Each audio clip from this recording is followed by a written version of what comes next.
We all need to learn skills, whether we're striving towards the Olympics, playing music, or just trying to pour a much-needed cup of coffee.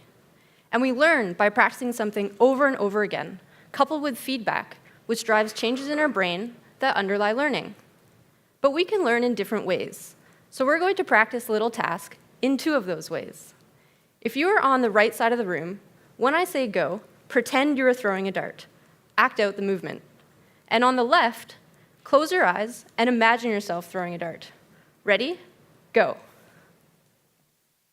Awesome. Okay, so if you are on the right side of the room, you've just engaged in physical practice, or the gold standard. But on the left, you've engaged in motor imagery. And we know that you can learn through imagery, but it's seen as a way to reinforce skills we already have. For example, no athlete would be asked to learn a skill through imagery alone.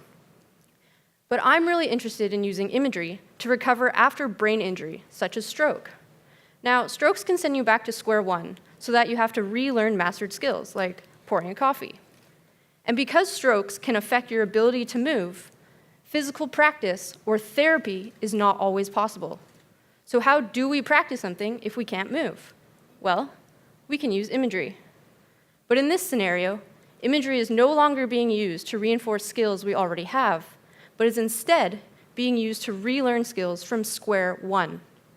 And ultimately, in order to use imagery to rehabilitate your brain after stroke, we first need to understand what's happening in the brain when you learn through imagery.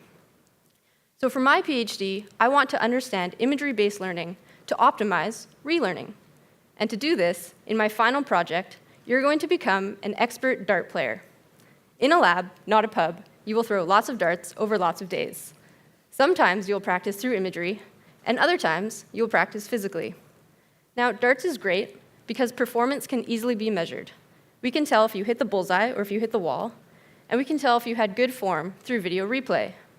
But most importantly, we are using neuroimaging to take pictures of your brain at multiple time points throughout learning. This means that performance can be linked to what's going on in your brain.